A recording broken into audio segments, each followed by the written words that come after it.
instructors, we're going to jump into history. And actually, it's probably not a bad idea, because we'll give you a little bit of background, the history of the Santa Clarita Valley, the history of Placerita Canyon, and some of the current history. So we'll give you kind of a background of what's been going on here for the past maybe 100 years. Okay, so, and then we'll jump into animals on Thursday with herpetology, Chuck Hasnell. So history, Placerita history, that's how I sort of got interested in the program. I started as a docent in 2002. What was that, 17 years ago? And what got me kind of hooked was some of the old ruins laying around the park here. Up at Walker Ranch, you'll see that in a couple of months. There's an old stone fireplace. And I had seen that as a kid. I grew up in the San Fernando Valley in Sylmar, and we used to hike over the mountains, and I'd see that. What's all this stuff, you know? So that sort of kind of got me intrigued about Placerita history. Placerita history, it's a lot of it, what I'm going to tell you today, is sort of like first-hand oral history, because a lot of it involves the Walker family, which we talked a little bit about. So I'm going to show you this next slide, and you can read it. And the reason I show that is, you know, usually the person that writes the history is the one that won the war, or whatever the saying is, you know. But with Placerita history, a lot of it's oral, and what I've tried to do over the years is sort through these oral stories, because some of them differ. Particularly with the Walker family, some of the young, the early Walker kids, the younger, no, what do you say, the firstborn kids have a different story to tell than some of the kids that came later. And trying to balance off those two stories has been difficult over the years. We had a docent in my class, in fact, I have a link on that handout that you have, and I sent you the electronic copy also. Lee Nikolai Moon is her name, and her report is on the Santa Clarita Valley Historical Society website. And if you're at all interested in Placerita Canyon history, I suggest you look at it, because she wrote it. It was critiqued by a member of the Walker family who really didn't like what she wrote, and then it was re-critiqued and rewritten and reviewed by Leon Warden, who's kind of one of our local historians. And I think we've got it down pretty good now. Okay, so I think we got the Walker family history down pretty good. But that's on the Santa Clarita Valley Historical website. And I suggest you all go there and take a look. I put the link to that Placerita section on that website. There's all kinds of stuff on that website, Santa Clarita Valley Historical Society, about Placerita Canyon. They have a whole section, all kinds of pictures, stories, reports, documents. So if you really want to delve into it, it's there. And maybe somebody else will become a historian and, you know, will correct some of the things, some of the lies that I tell you today. The Historical Society, that's the old railroad station. Correct. Where Hard Park is. Yeah, that's where their headquarters is. Say again? A lot of people should visit that place at We do. One of our docents is a volunteer there. Ruth Ann, you want to wave, stand up? Yeah, it's the depot is open every Saturday and Sunday from 1 to 4, and then the first Sunday of the month, the little houses are open from 1 to 4, and I'm usually there the first Sunday of the month, so you come by and say hi. And it's an interesting place to visit, and a lot of times people go to the Hart Mansion at the same time, walk up the hill and see the mansion if you haven't seen it. So, but the website is fabulous. You know, it's really the best place to find out about Santa history. Although the Valencia Library also has a lot of documents that you can look at if you really get involved there. So it's an interesting place to visit. So come on down. I think Sandra, you said you volunteered there as well? I'm a docent there also. You're a docent there, so you can see Ruth Ann or Sandra, and they can. And I'm also a quester who opens the houses at Questor's Court. So we're well represented with the Santa Clarita Valley Historical Society. For the senior docents here today, I was going to try to revamp this history presentation totally this year, but because of all these schedule changes, I didn't have a chance. So I added a few pictures, so stay with me. You'll see a few new things, okay? So today's class, we're going to do a presentation, we'll have our break, and then depending on the rain, we'll do a little history hike around the park. We saw a little bit of history on last Tuesday. We took a little walk down to the Walker cabin and kind of walked around. We'll kind of expand that and show you a little bit more about the history. So the Heritage Trail is our main trail that we use to interpret history, but you can use any of the trails. You know, any of the trails are available you can use for history. So why do we teach history? you will be asked about it. We do have the kids that come here, the 3rd, 4th, 5th graders, they teach California history in those grades. I think primarily 4th grade, but I don't know, I've heard other, no, okay, what is it? 3rd grade is the Santa Clarita history, and 4th grade is California history, and 5th grade is U.S. history. Well, I was right. 3rd, 4th, and 5th grade. Wow. I was talking about Santa Clarita history. So the kids will have history, and they will ask you about it because a very significant event in California history occurred here. And history is relevant to the kids that came here. As we heard, they get history in 3rd, 4th, and 5th grade. And I think it's fun and interesting. I mean, really, you look at all this old artifacts and stuff that are around here, and I think it's fun to look at it, interpret it, and, you know, think about those who came before us here. So, one of the things that you're going to get besides this history class is you're going to get our Native American indigenous people history, okay? And you're going to kind of get 3 doses of that. Next week, we're going to do about a half a session on the trail interpretive work with Tataviam history. The Tataviam was our local Native American tribe. We don't think they lived here in the park, but they came here. There's evidence that they maybe came here and gathered up acorns and did other things in the park. So next, I think it's next Thursday, you'll get a little bit of that. Then we have a whole class on Tataviam history taught by Sue Wallander. And then we have another class that's called ethnobotany. And maybe some of you may wonder what that is. It's primarily Native American use of plants. And Helen Sweeney teaches that, and she will kind of talk about the Tataviam as well. You're supposed to be in Cleveland. No, not till tomorrow. Oh, okay. Anyway, glad to see you, Jeff. And a member of the Walkers, okay. Anyway, so you'll get Native American history, you'll get ethnobotany, but you're not going to get it today. Not too much, okay? But I did want to touch the era that we talk about is from 450 BC. I don't know how they settled on that date, but they did, historians. So in 1769, a significant event happened, and that's when the Portola expedition, speaking of history, came through California to establish mission sites and outposts in what they call Alta California. The Portola expedition, you can Google that. That's a very famous event in California history, and I won't get into that too much. But the Portola expedition entered the Santa Clarita Valley, what they call the San Fernando Pass. That's where the old road sort of comes in, the old oil refinery and stuff down there on the Sierra Highway. And we know a whole lot about this expedition because Ron Kraus was the expedition's diarist, the historian, the one that wrote the notes, and very detailed notes about the entire trip. Okay, so that's why we know a whole lot about the Portola expedition. And one of the things he had mentioned of Ron Kraus was that the Indians were good-natured and peaceful. Here's good-natured and peaceful, I guess. So. And this ushered in the mission era, and you know, if any of you went to school in California, I'm sure you studied the missions. When I went to school, we had to make little models of missions. Anybody do that? Study missions? Yeah. You know, they still do that? Yeah. Really? This is Mission Hills. Yeah. Mission Hills. San Ynez, Santa Barbara. Yeah. San Fernando, Los Angeles. I mean, the missions, you know, they range from San Diego all the way up, I think, to Sonoma. I think is the northerlymost one. So anyway, the mission era was now our local mission, and this is the San Fernando mission. Has anybody visited the San Fernando mission? Yeah. We know a lot about the San Fernando mission. It was founded in 1797. These are just some facts that you're not going to have to really remember. But the mission, was part of the mission chain. The reason we mention it here because a lot of the Tataviam in the Santa Clarita Valley were gathered up by the Spanish and taken to the San Fernando mission to be converted to Christianity and to work on in the mission lands. Now we did a whole presentation. That was depending on who you talk to, that was a terrible time in California history.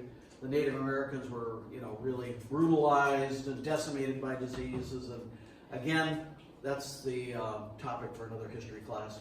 But the reason I like to mention it is that Lieutenant Antonio Del Valle pretty much got most of the mission lands for some work he did for the Catholic Church.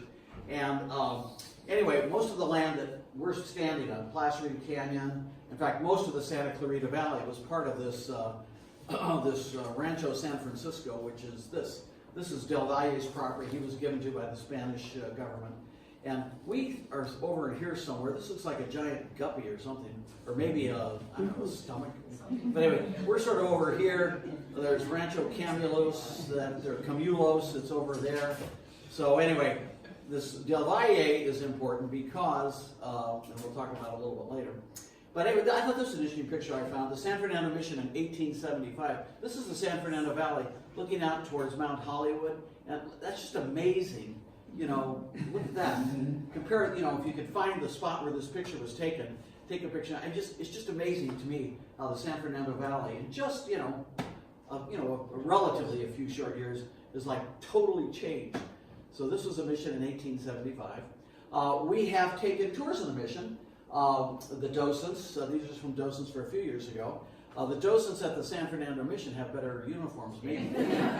Cool hats. We have vests. They have a cool hat. Also, this year we took a tour. That's what I was going to add to this, and I forgot to. We took a tour of the Pico Adobe, the Andres Pico Adobe, just a couple of months ago. Anybody been there? Andres Pico Adobe, yeah.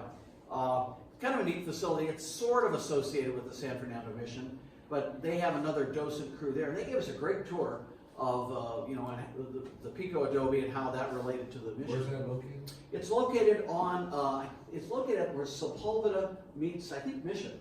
You can Google it. It's. Do you know where the Bear Pit is in Mission Hills? Yeah. My favorite restaurant. Down from the Presidente down there. Yeah, down from the Presidente. Keep going down Sepulveda. Make a left turn. It's kind of tricky because Mission sort of. By the Bear Pit. By the Bear Pit, by Coco's. You mean the Bear Pit is still there? Yeah, and it's still good. They've refurbished it. The bathrooms are They really would good. have Anyway, the San Fernando Mission. They look like so really their bathrooms are really bad shape, but it's still there. Anyway, San Fernando Mission. It's important to Placerita, as I said, because of our local Native Americans were sort of taken there, and this was part of the mission lands, back in the day. I just put this in for fun. For whatever reason, there's a lot of celebrities buried at the San Fernando Mission. They have a huge graveyard. If you go there, half the mission grounds I think are the graveyard. And so we're just going to review some of the celebrities. Anybody know who that is? Chuck Connors. What was he in? Rifleman. Yeah, you got it. This guy. Who's that? Bob Hope.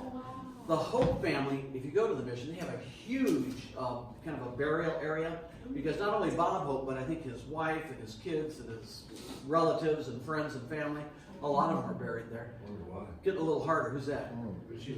Richie Valens. La Bamba. Yeah, Richie Valens. Okay. Getting harder. Who's that? William Bendix. William Bendix. What was he in? Life of Riley, yeah. I used to watch that when I got home from school. He also Life played of Babe Riley. Ruth.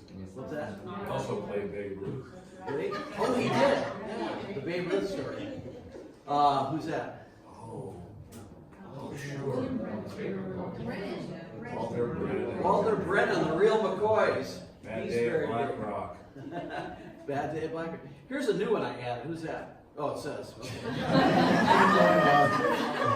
Double click. Anyway, she was in Father Knows Best, but also she had a very famous part. And for us science fiction fans of the 60s, anybody remember what her role was in Star Trek? She's the mother of Spock. Boy, you are an expert. She's Spock's human mother. I worked on those movies. Okay. Where I work at the studio. Live long and prosper. Because if you remember, Spock was half Vulcan and half human. Yeah. And that was his human mother, Jane Wyatt. Okay, let's get back to Placerita. This is our claim to fame, the Oak of the Golden Tree, California Historical Landmark number 168. And I do expect you to remember this, okay? and it's on that little sheet of notes I gave you. The Oak of the Golden Dream is considered to be the site of the first documented gold discovery in California in 1842, March 9th, and this was 6 years before the gold discovery at Sutter's Mill up north. And the story on the plaque down there is the Golden Dream story, which we talked about, and most of you know. And that's the story where Francisco Lopez, who was a Del Valle relative, remember Del Valle? We were talking about Del Valle? He was a Del Valle relative. He was up here looking for cattle, and stray cattle, and supposedly it was a warm day in March 1842, March 9th, and he, around midday, decided to take a nap under this tree, the Oak of the Golden Dream. And when he was dreaming, he had a dream that he was going to wake up and he was going to be fabulously wealthy. He was going to be swimming in a pool of gold. He woke up, he was a little bit hungry, so he walked over to the side, we think over in here somewhere, and he dug up some wild onions like green onions, you know, he picked them, and on the roots of the onions were flakes of gold. Took it down to LA the next day, they had it assayed, and sure enough it was gold, and it started a mini gold rush from 1842 to 1848. About $2.5 million in today's value of gold was removed. And it started kind of a continuing gold mining operation in the Placerita Canyon and Santa Clarita Valley area. Gold mining continued in the area until about 1934. Problem is with gold mining, placer mining, which we'll see a little bit more. Placer mining is where you know, panning for gold. You've all seen that. Well, you know, you see the old prospector and he's panning for gold. Well, it gets messier than that. You know, people use hydraulic cannons, they use shovels, they use backhoes, and they make a mess, basically. All the mud and material washes downstream, bad for farming, bad for other things. So commercial gold mining stopped in 1934. But however, people still come up here and gold mine. And particularly after the rain, you'll see them, people with picks and shovels and metal detectors and stuff. And it's not allowed because of what I just said. It makes a mess, destroys the habitat, so it's not a good thing for the environment. Can you use a pan?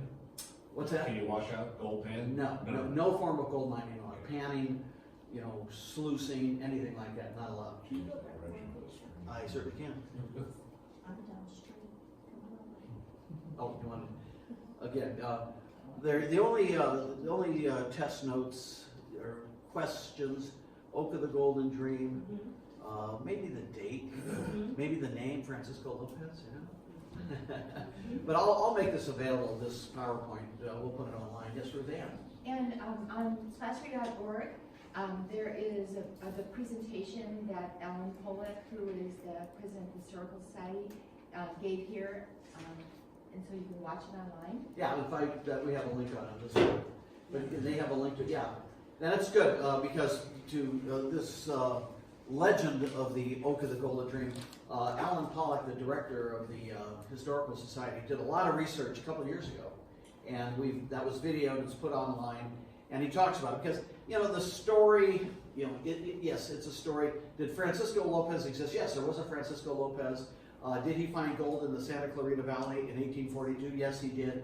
Did he fall asleep under that tree and have a dream? And, you know, that's probably a little dicey.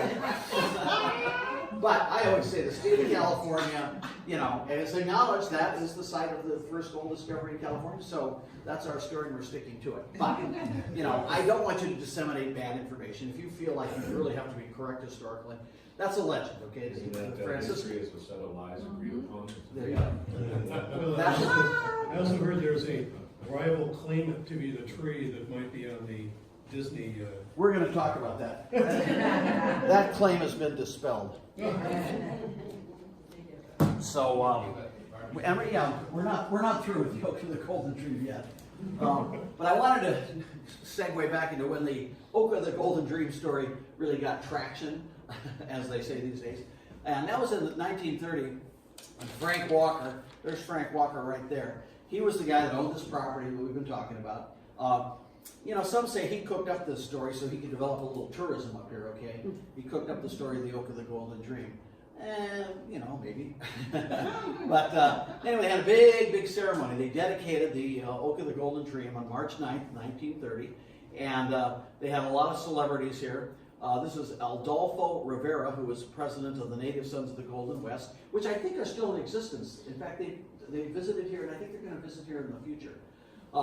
And then that's Frank Walker, and this is his wife, Hortense. And anyway, I always like this quote, and this is about the Lopez discovery, and I'll read it for you. It says, "This discovery must be presented in the textbooks of our schools, and we advise legitimate writers on California history to take heed, or they will be branded as falsifiers and concealers of the truth." Adolfo Rivera. And, you know, depending on what kind of relationship with the group you're on, the teacher, you know, you can say to the teachers who might want to argue about this story, it's like, do you want to be a falsifier of the truth? Make my day. No. But anyway, there was a big dedication ceremony. There were some hundreds of people here. It was 1930. And, you know, this is why I like history. You know, these pictures, again, these are old glass slides. And I'll have to show you. We've got some of them in the back. These pictures, they're very high resolution, and you can keep zooming in on them, zooming in on them, zooming in, and you can find interesting things. Like I kept zooming in and zooming in and zooming in on this, and I came to this here. Now look at this guy down here. You know? Did he pass out? Fell asleep? You know? I don't know what happened there. He's like everybody else is paying attention. Look at that. And this guy's got a pillow and he's laying down. I don't know. I mean, I've been to speeches where I felt like doing this. Anyway. So, at the Oak of the Golden Dream dedication, this is Helen Walker, one of the Walker daughters. You know, there were 7 boys and 5 girls. This is one of the girls. And this is Lucy Ruiz, who was one of the relatives of descendants of Francisco Lopez. And this is Helen and Irene Walker. They were there at the ceremony. Moving forward with the Oak of the Golden Dream, since we're going to cover that, during the dedication of Placerita Park in 1959, there was a reenactment of the gold discovery. Here's a guy reenacting. See, there's some onions. And they had the celebrities here, or prominent people. Sheriff Biscaluz, which this guy raising his hat, okay. And then on the far right, this is Paul Palmer, a Sand Canyon resident, who was involved in the deal that brought Placerita into public ownership. And some other pictures of the ceremony. Now, somebody mentioned, was there a competing claim for another Oak of the Golden Dream? And there was. And this was over on the Disney Ranch. The Disney Ranch is across the street here, and I think most of you probably know where it is. If you're driving up Placerita Canyon Road, it's on your left-hand side. Okay, and they have a lot of movie sets. They have a new modern set they built there. Anyway, they had a plaque on a tree over there that says, "Under this tree was first discovered gold in California by Francisco Lopez, 1842." And this is the video that Ruth Ann was talking about. And again, it's on your, you don't have to copy this link. It should be on that email that I sent you. But there's a Dissecting the Dream. That's the name of the video. Well, Disney, they had this plaque there for many years, but a few years ago, they wanted to, I'm going to go back, they wanted to expand their production facilities at the Disney Golden Oak Ranch. They wanted to build some additional sound stages. And, you know, it was a huge environmental report. I mean, it was like pounds and pounds, I don't know, several thousands, tens of thousands of pages. And one of the sections of that environmental report was, it addressed the Oak of the Golden Dream. Well, they hired a historian who came and looked at it, and I'm not saying they paid him off, but I'm saying that the historian said, no. The Oak of the Golden Dream, it's over on the county park property. It's not on our Disney property. Don't look here, nothing to see here, okay? Because I think they didn't want to be involved and say, well, we've got some gigantic historical thing here that we're going to have to do some mitigation, we're going to have to spend some money. I'm just saying, I don't know. But whatever, their historian said that no, whatever that tree they claimed to be Oak of the Golden Dream over on the Disney property, they gave up that claim. And that I do know because I have a copy of that environmental report. and I can direct you to the appropriate pages. So that claim is gone. What year was that? Approximately what year? Oh, when did they do that? I don't know, about 4 or 5 years ago. Do you know, Sandra, 5 or 6. More 5 or like 6. 6 or 7. maybe it's a little bit longer now. But if you email me, Round it up. I can give you a link. You know, the years pass so fast. Anyway, so yeah, we have the only Oak of the Golden Tree. So the Disney one is, and if somebody wants to argue with that, you send them to me and I will set them straight. Yes. Is that why they call it Golden Oak Ranch? Yeah. So Golden they Oak were Ranch. kind of premature in naming it that? Yeah, I Because think. they probably Yeah, because it's called the Golden Oak Ranch, and I think they were kind of premature, or maybe they were latched onto the name because we were right across the street. I don't know for sure. I don't know for sure, but it has to do with the Oak of the Golden Tree, either their claimed one or ours. So anyway, gold mining. Just to go through real quick, we talked about gold mining. You know, you talked about panning for gold.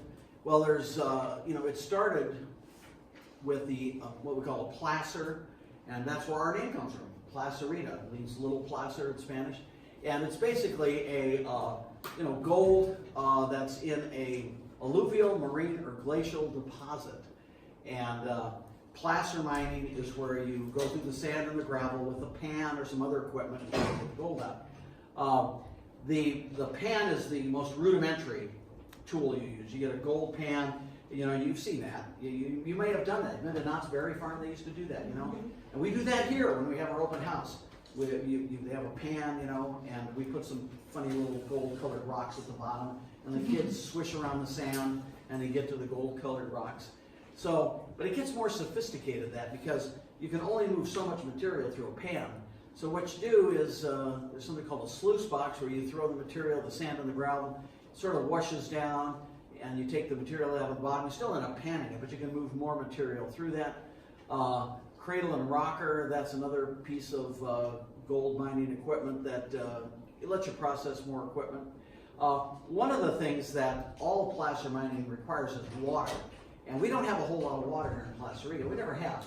Even back in the 1842, when Mr. Lopez found the gold in March, most of the miners that came up from Sonora, Mexico, they left by June and July because the creek dried up. It's just a seasonal creek. So you need a lot of water to do placer mining. And it can be very destructive to the environment. We still have some evidence of some placer mining in Placerita that where the environment was sort of disrupted. Another way of gold mining is what they call quartz mining or hard rock mining. It's where, you've seen this, where you go into they dig mines in the ground, where they dig it into the rocks, and they go after the veins of gold. And then if you've been up to like Randsburg, Johannesburg, up in the desert, they have these big stamp mills where they crush the rock, and then they treat it with like acids and things like that to get the gold out and stuff like that. So that's another, we had probably a little bit of hard rock mining in Placerita. And I'm going to show you a little, this is something I stole from the History Channel a few years ago, and it kind of gives you a brief overview of gold mining. Here's the technology they needed. First, a lot of muscle. Then a tin or iron pan, which doubled for cooking, and a pick and shovel. The pick and shovel cost $50 each. The pan, $20 or $30. So miners were behind the 8 ball right from the start. I'm really not sure that people coming from the East Coast knew what they were getting themselves into. In fact, some of the letters that I've read that went back to relatives back in the Midwest and East talked about California being a very hard country, very difficult country. One miner wrote his brother and said, "If you really want a dog's life, then go ahead and come on out." Another fellow griped to those back home this way: "The diggins ain't all they're cracked up to be." Grubbing for gold was back-breaking and brain-numbing work. From sunup to sundown, year-round, men stooped in ice-cold streams, dredging soil with their picks and shovels, and swirling water and dirt in their pans, 40 or 50 times over. The aim was to separate the gold from everything else. By moving the water over and then out of the low-lift pan, the lighter materials hopefully flowed away, leaving the gold, which was heavier. Gold didn't just appear in 19th century North America. It was millions of years in the making. As the planet rattled and rolled, enormous cracks formed and filled with red-hot magma from deep within the Earth. As it cooled, fissures formed through which metal came to the surface. Through erosion, some of this gold was washed out of the Sierra Nevada. And since gold's heavy, most of it was deposited in the streams, in the mountains in the Sierra Nevadas or the foothills. Some of it, of course, was washed down in the Sacramento and San Joaquin valleys and eventually out to the Pacific. I mean, if gold went to high enough price, we'd mine the floor of the Pacific Ocean. Sign me up. Cable doesn't pay a lot, you know. Gold usually came in three forms: nuggets, dust, or flakes. 1 ounce was worth about $16 in 1848. Gold rush technology had to evolve quickly, and did. First came the cradle, named for obvious reasons. Next was the long tom, which measured about 12 feet. And soon after that, the even bigger sluice. With each improvement, there were more workers and greater efficiency. All the technologies operated on the same simple principle: separating gold from gravel. To do that, shovelfuls of dirt and water were washed through the system. The gold was caught on the bottom, as worthless particles were washed away. Even with a long tom or a cradle, the rocker, sluice box, you had the pan to concentrate. The gold wasn't always all that visible, especially the real fine gold. They would dry out the black sand and the concentrates, and they could winnow it, tossing it up in the air, let the black sand blow away. Not all changes in the gold rush days were for the better. In 1853, a new way of getting gold from the earth was introduced: hydraulic mining.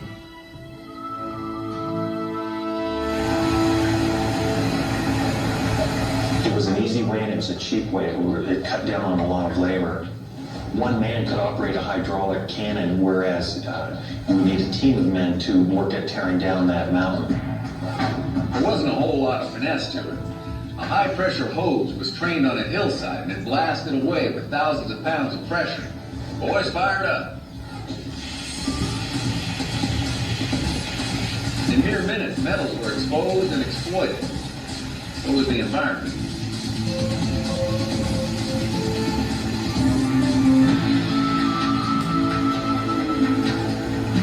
All of the debris that came from that would get into the streams and wash its way down into the valleys, and it would turn the valleys into huge swamplands.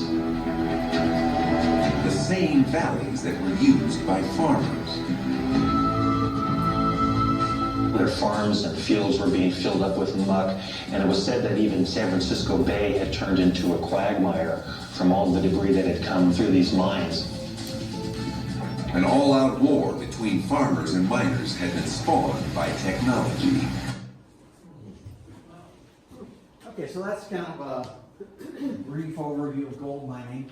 And, maybe spending a little bit too much time on this, but I like to just kind of give you a little bit more background than you need. And so gold mining, the reason we talk about it is because of Francisco Lopez and the gold discovery in 1842, and this gives you some background. Environmental effects, hydraulic mining at the Walker Ranch. This is a hillside that was hydraulic mined at the Walker Ranch area, a couple of miles north of here. And you see all these piles of gravel and rock. This was mined, back in the, I think the early 1900s. And you can still see this right now. It's been a few years since, actually 2016, fire burned through part of this. You can see these rocks. Usually what happens is that the brush, the plants grow over this stuff and you can't see it. But every time a fire burns through, you can see these piles of rocks. And you can pick through, or I've picked through here, found old cans and things of that sort, the old rusty cans and things. So we did have some hydraulic mining here. But, not a whole lot because, as I said, you need water, and we don't have a whole lot of water here. This is one of my favorite pictures. This is sluicing in Placerita Canyon in the 1890s. This guy here was an interesting character. His name was Cap Harmon. He was a sea captain. He had a boat, and he came into San Pedro, and he decided he wanted to be a gold miner. So he got rid of his ship, came up here. and I guess he lived in Placerita Canyon for about 25 years, looking for gold. This is one of his friends helping him. This is a sluice box, and I know where this site is. If you want to hike the canyon trail when open, I can show you exactly where this site is. The sluice box is gone, but a lot of the rocks and stuff are still there. This pitchfork that he's holding right here, one of the members of the Walker family, one of the grandchildren, still has this pitchfork. So some of these artifacts are still around. The Cap Harmon, yeah, here he is with his boulder headstone. Cap supposedly is buried under this rock. This is still up at Walker Ranch. And here's an interesting article that somebody dug up for me. Hunters discover miner lying dead in his cabin, 1909. So I guess Cap, in 1909, he died and he lived alone, and some, I guess the hunters were up here, and they found his body was rigid, death having occurred long before. So anyway, poor guy, they buried him under the rock, and he's still there as far as I know. We'll show you the rock, but you got to keep a blood secret, man. I don't want anybody to dig up. There's no gold down there, just the bones of the old captain, okay? Miners Hotel. They did have how people made money in Placerita with gold. There was gold, you know, but not a whole lot. As a tourist attraction, this is the Miners Hotel. Before Frank Walker's day, somebody built this thing called the Miners Hotel. It was a tourism thing, and you could come up here and look for gold. And there's old Cap right there. See, you can always tell him by his beard there. But again, this is one of those pictures. You start drilling down, going deeper and deeper. And this is what I found. Where was that location? Nose picker. See? She's got her finger in her nose. Be careful when you take pictures. You know? As far as this, yeah, this location, this is up in the Walker Ranch area. You can, I think I've matched the ridge lines. You know, the ridge lines don't change. Everything else changed. But obviously all the structure's gone and everything like that. There's piles of rocks up there. So anyway, there's our nose picker. Placerita hard rock mining. This tunnel existed when I took docent training up on the trail to the waterfall. They finally covered it over so nobody can get in there. But you can walk in there. I walked in there, I don't know, maybe 10, 15 feet. You had to bend over. Water got up to your knees. But I think it was hard rock mining. Some of the Walker family said it was just like a water facility. They dug back into the rock to get the water, because the water comes out of this area all year round. So they've hit some sort of aquifer in there. Anyway, I thought this was interesting. As I find these pictures, I put it in the presentation. In 1959, the Rose Parade. This was the County of Los Angeles float. Now there's Francisco Lopez and the Wild Onions and one of his friends, and you know, they found the gold. So kind of neat. You know, we were in the Rose Parade. Anybody ever worked on a rose float? You know? Yes. Yeah, lots of work, and you get glue and you get glue. Anyway, so let's move on. That's gold mine. But I'd like you to remember, you know, the Oak of the Golden Dream story. Yeah, Sandra. Yeah, in case anybody's wondering why in history books we're not in there, it's because we're still California was part of Mexico at the time. So the first gold discovery in U.S. California was Southern Hill. Yeah. That's why Well, that's a good point. And then also, yeah, we didn't have the gigantic migration that came in 1849. When was Placerita, or excuse me, I'm going to history test. When did California become a state? 49. 1850. 1850. Who said 1850? Okay. Yeah, because Sandra's right. 1842, this was Alta California, part of Mexico. And 1850, that's when California became a state. So moving into the 1850s, that's a nice segue. What happened, okay? Well, the Duvaliers who owned the property, they sort of fell on hard times due to droughts in the 1850s and 60s. Droughts are nothing new, okay?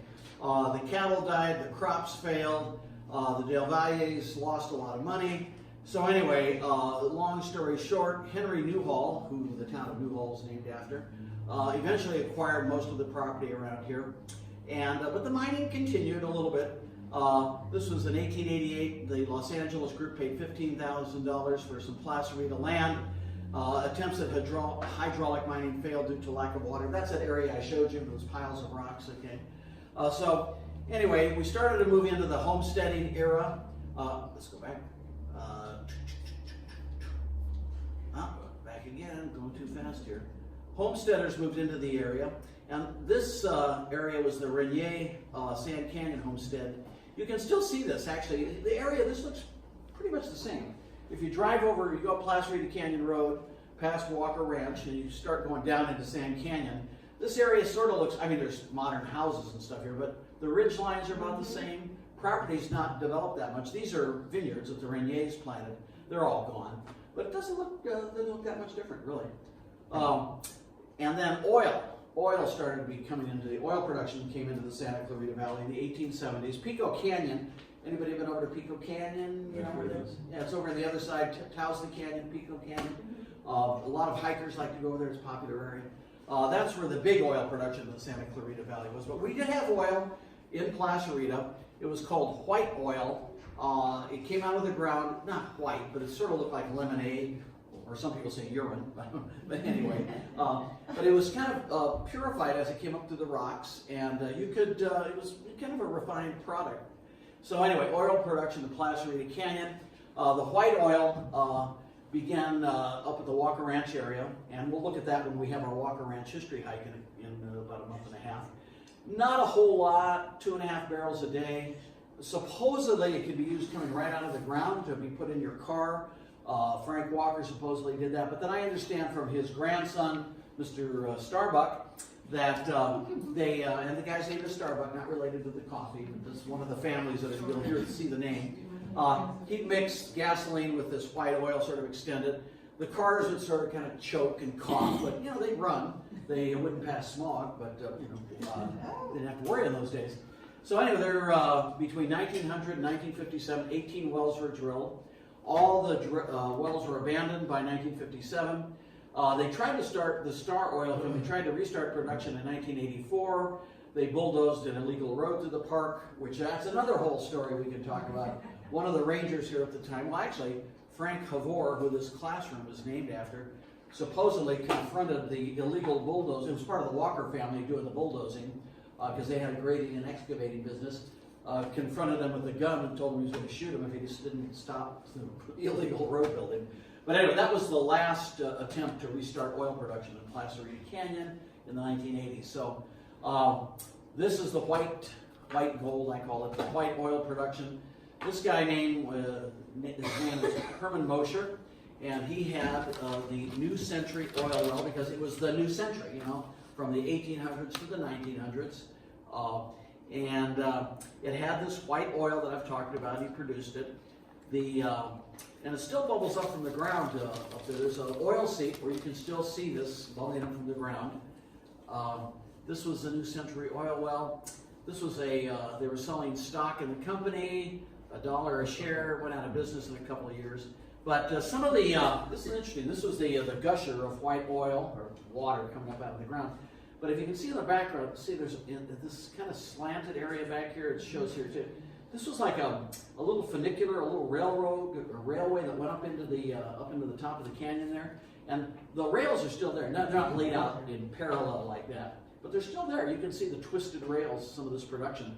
Plus, there's a lot of like cable, because a lot of cable went with this. So there's still some artifacts from this oil production. This was the oil seep on the trail when I did docent training. This is what it looked like, the white oil sort of skimming on the top of this thing. This is what it looked like, actually, about 3 or 4 years ago. The county put this nice little bridge over here. We still had the seep. They put up this nice interpretive sign. Then we had the big floods, and that's what it looked like.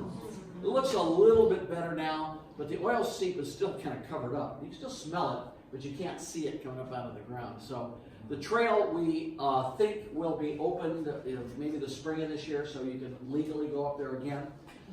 The County Board of Supervisors actually is voting on the funding for this restoration project today, as we speak, probably. And hopefully that'll be approved and we'll get our trail reopened.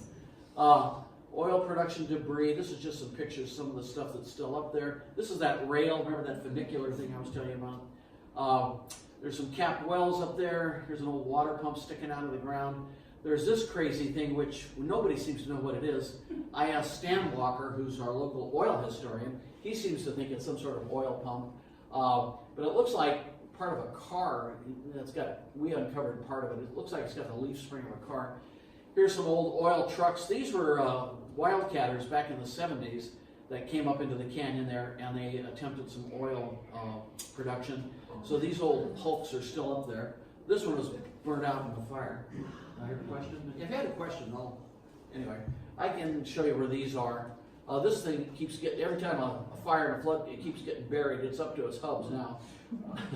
Do they leave them there just for historical value, or is it because it costs a lot of money to drag that stuff out? Yeah, they just left them there because they got. No, I mean now.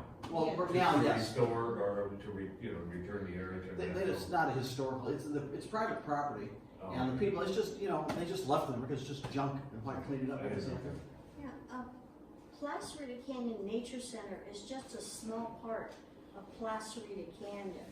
It actually starts way up above us to the east, and actually goes under the freeway, all the way across, all the way down to what's now, I guess they call it Railroad. It used to be San Fernando Road. So all of that is Placerita Canyon.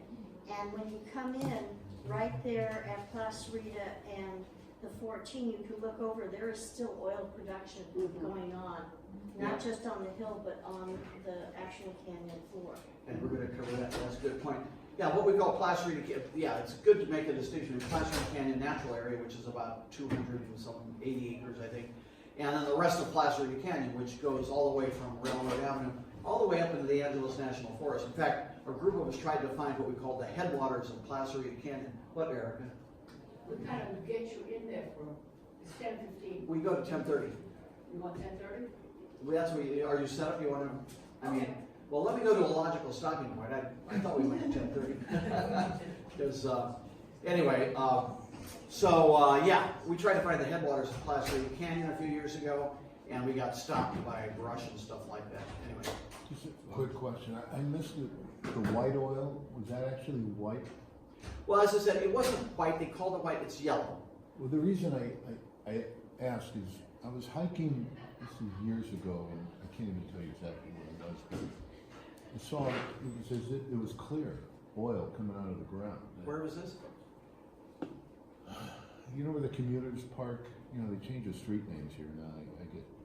I think it's Newhall Ranch Road now, the freeway. And I happened to hike up to the right. I was just walking. I saw two spots where it was like clear kerosene. Is this off of 14? Yeah. Where the park and ride is? Right. Yeah, that's an oil production area too. That's Whitney Canyon and Ellesmere Canyon. And there is oil there, but I don't think it was this white oil, but I don't know. But there was oil production there. You said it's active now? No, there was oil production. There's what's there now is stuff like old rusty equipment, old remains of oil wells, and actually it's an interesting area. It's an interesting area to make. There's a link on our website to Stan Walker's webpage. He's the local oil historian, and he's got all kinds of pictures of what it looked like in the day.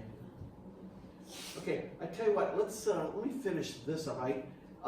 We can take a break, but then we're going to have to come back, and I'd like to finish this up. Then we'll take our hike. Let's finish it. Or do you just want to finish the PowerPoint? Let's finish it. Yeah, let's just finish it. I don't think they think it's going to be that hot in there. Okay, oil field because usually we go to 10:30, so I don't know why they're cutting me off. Anyway, oil field Walker Ranch. Okay, this is a capped oil facility. Now, what we have for you to interpret oil is on our Heritage Trail.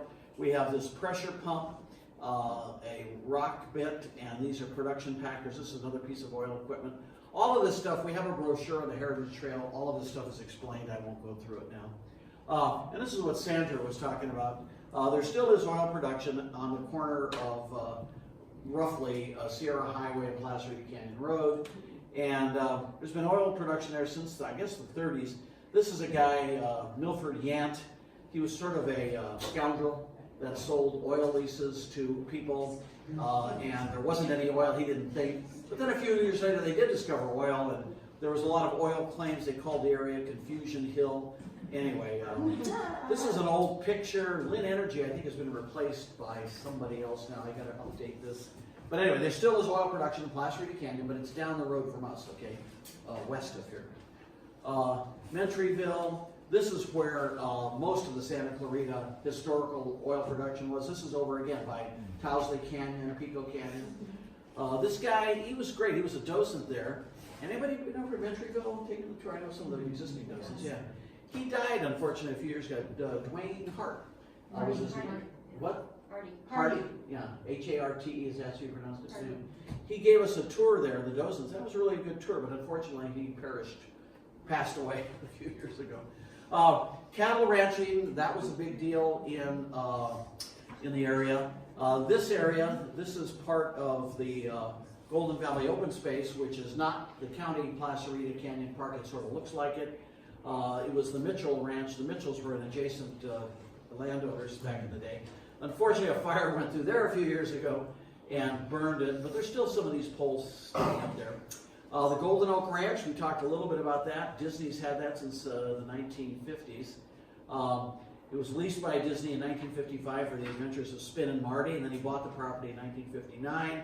Whole bunch of movies have been filmed there, commercials, TV shows, and it's still an active production. If you go by that big parking lot right off the freeway, you'll see a lot of cars parked there occasionally because they have a big production going on. This is their newest set. There was a western town in here, but now it's called the Business District set. And occasionally we have tours. This is not open to the public, but occasionally Disney gives us docents tours. So we haven't had one in a couple of years, but we'll let you know when it happens. But anyway, they were building this. I was wondering what was going on because these buildings are like really thin. And I thought they were just going to hire skinny people to work there. Again, it's a set, obviously. This is Disney Properties, one of our tours. This looks like a nice, quiet residential street. You go inside the houses, and this is what they're doing. But this is good construction. They're made of steel. Disney made these things to last through fires. Usually they do cheap wooden construction. These things are sort of made to last. This is that big expansion project. They're going to build all these sound stages. Here's the 14 freeway, okay.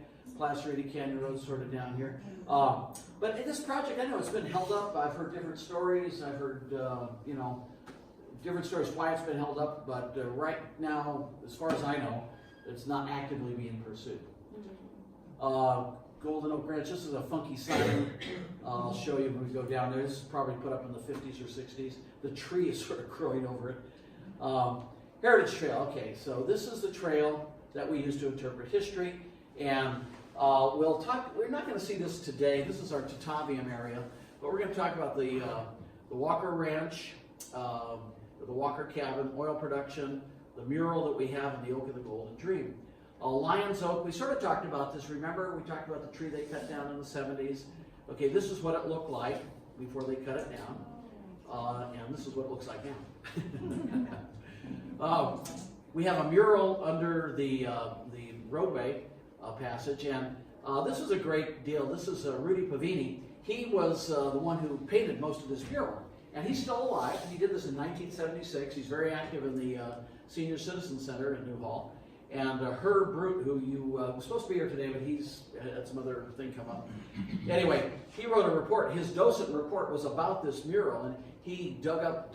He found Rudy at the Senior Center, and Rudy came over. This guy's quite quite an active guy. I mean, he dances, he does all kinds of crazy things.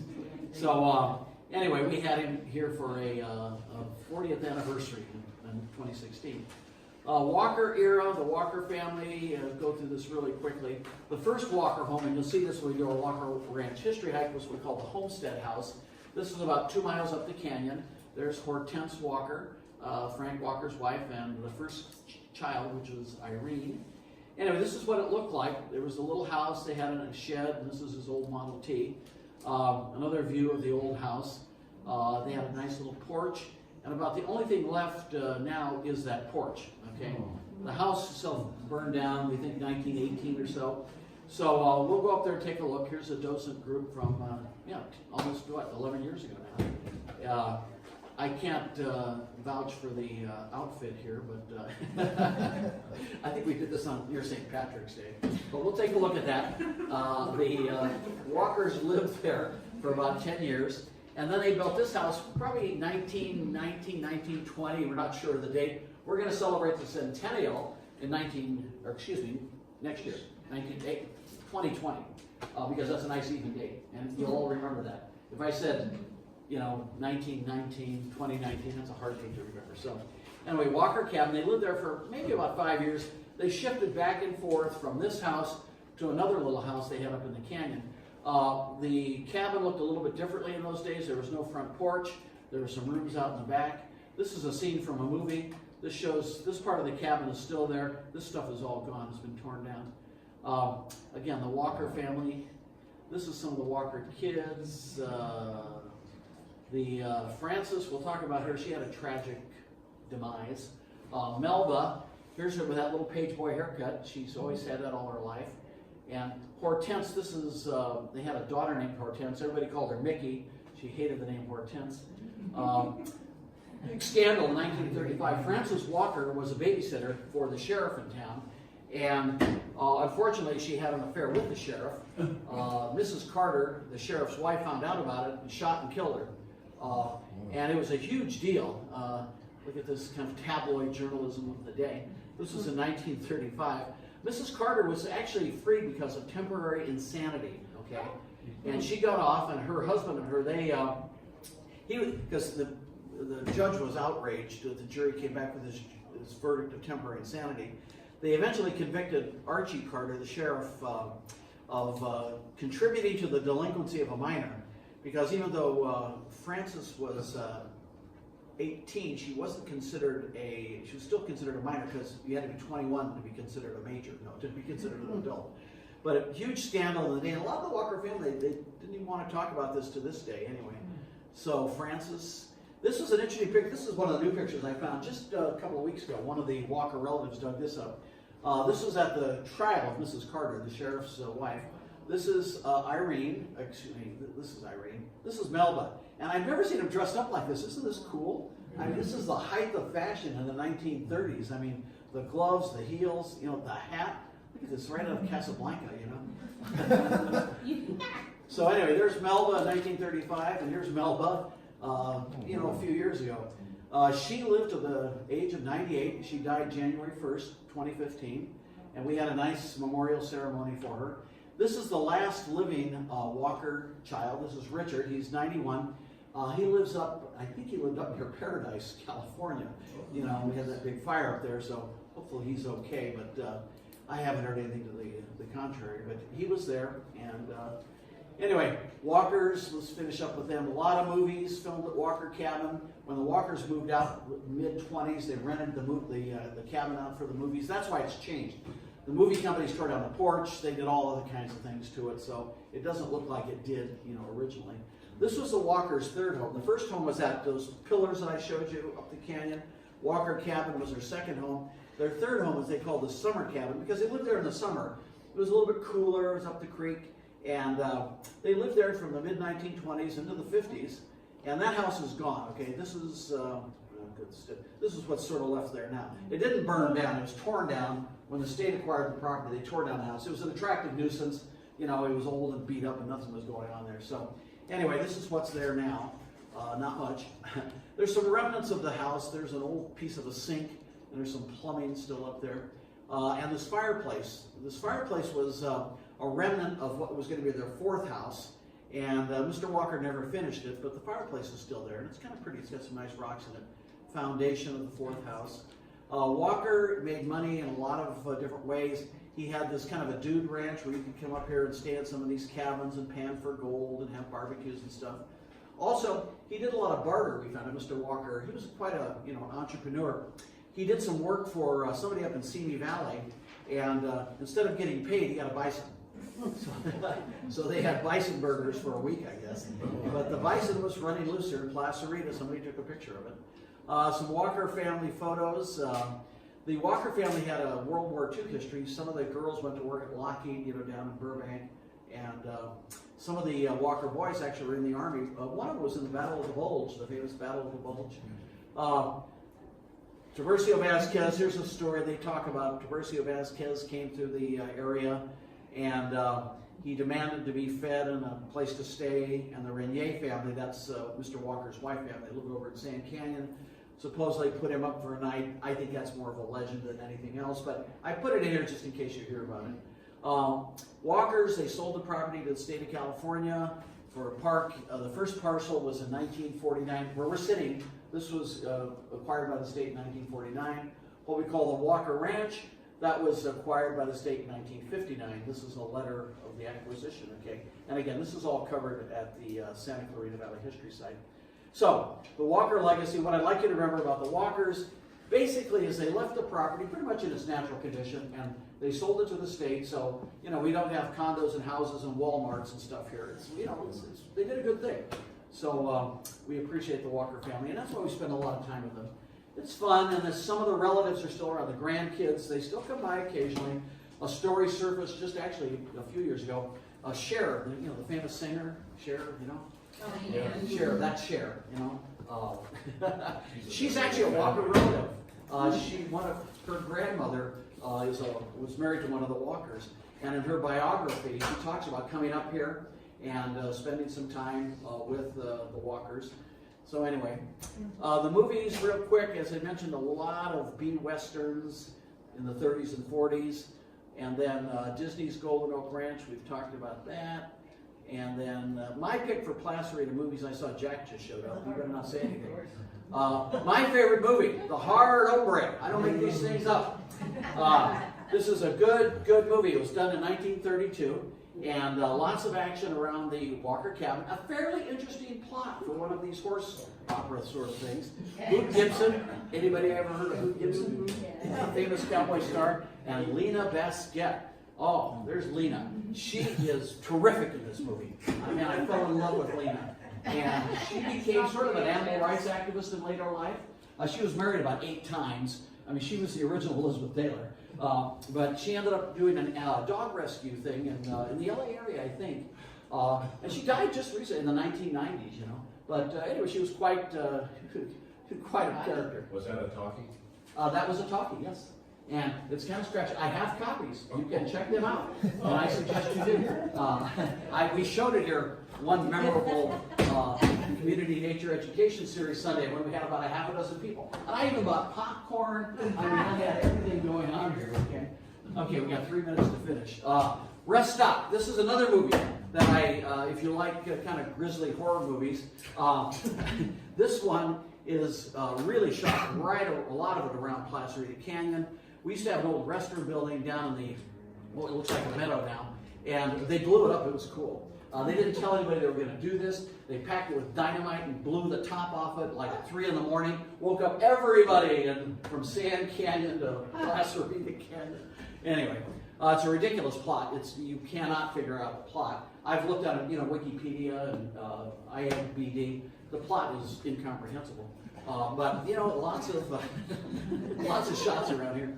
So anyway, just recent history to finish up. Our program, the Docent program, was started in the 1960s by the American Association of University Women. The building was built in 1971, refurbished in 2007 to 29, and then we had our big museum refurbishment in 2015. And we continue to do improvement projects, which we'll talk about. Fires, 2004 fire. This is the Walker cabin was right over here, almost burned down. Then the 2006 we had fires, burned down the cattle ranching area up there. Sayre fire didn't hit Placerita too much, other than a lot of this ash and muck sort of washed down into the canyon here, and it looked like oil, but it wasn't. It's just ash and stuff. Anyway, 2016, that was a big fire. It almost reached the nature center, got within a half a mile here. It burned in the old Walker Ranch, their homestead house area. This is an old car that has been there for years, kind of burned around there. 2016. 2017, we had a fire that there's the Walker cabin. It kind of burned down the hill here, and it got within about 15, 20 feet of the cabin, and we saved it. This is our refurbishment project in 2009. We had a new bridge. This is what this room used to look like. Then we had our big museum project. These are some of the artist renderings of what the museum was supposed to look like, and guess what? It pretty much came out the way we thought. This is this taxidermy wall, okay? You know what's this thing behind me? These are the plans for it, and it came out the way we thought it was going to come out.